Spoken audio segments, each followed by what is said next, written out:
श्रीमद्भगवद्गीता सप्तदश अध्याय श्रद्धात्रय विभाग योग। अर्जुन उवाच जे शास्त्र विधि कुत्यागई श्रद्धारे देवता पूजई ताहार निष्ठा की प्रकार हे कृष्ण कही दया कर ताहाकु सात्विकी राजसी ना पुणी कहिबा तामसी। श्री भगवान उवाच श्रद्धार त्रिविध प्रकार स्वभाव उत्पन्न देहिर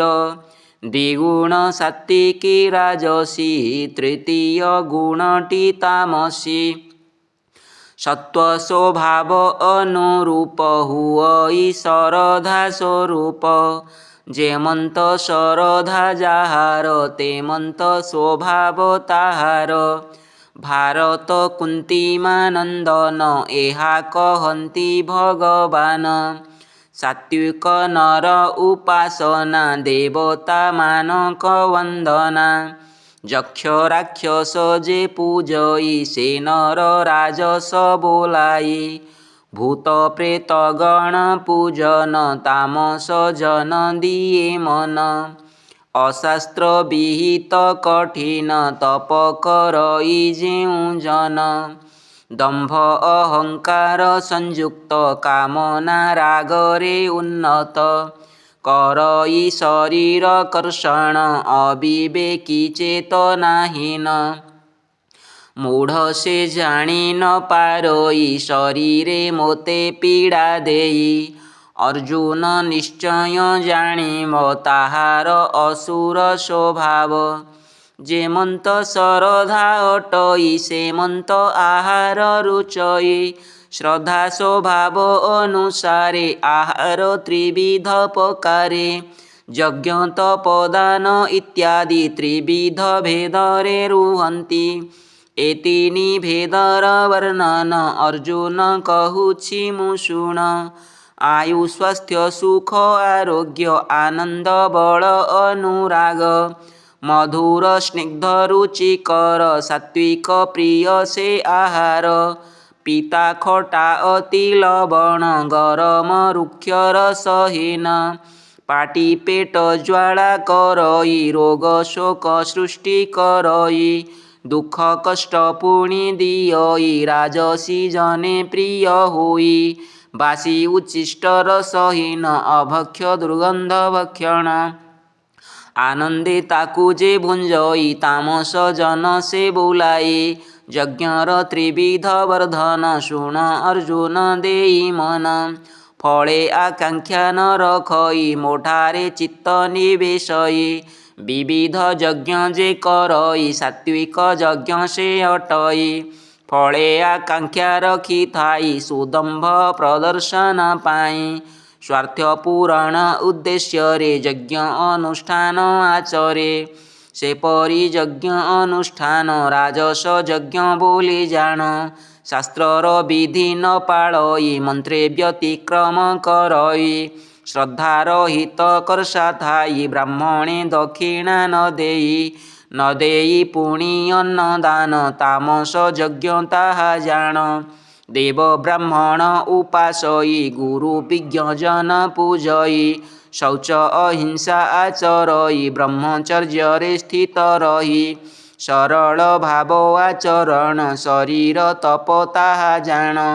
उद्वेग वाक्य न बदई सत्य मधुर कथा कही वाक्य मधुर हित कर तोषे हृदय प्राणीकर नित्य स्वाध्याय अभ्यासन वाचिक तप ताहा जान। मन चित्तर प्रसन्नता सौम्य भाव शुद्धि मौनता आत्मविनिग्रह मार्जन मानस तप ताहा जान। फले आकांक्षा न रखई त्रिविध तप आचरई परम श्रद्धा भावापन्न सात्विक तप ताहा जान। मान सत्कार पूजा अर्थ अहंकार दंभ सहित तप जेउ जन करई राजस तप से बोलाई राजस यज्ञ करे जिए चल अनित्य फल पाए मंद ओ मूढ़ बुद्धि जने अन्यर कष्ट प्रयोजने निज शरीरे पीड़ा देई तामस तप आचरई श्रद्धारे शुण देई मन त्रिविध दानर वर्णन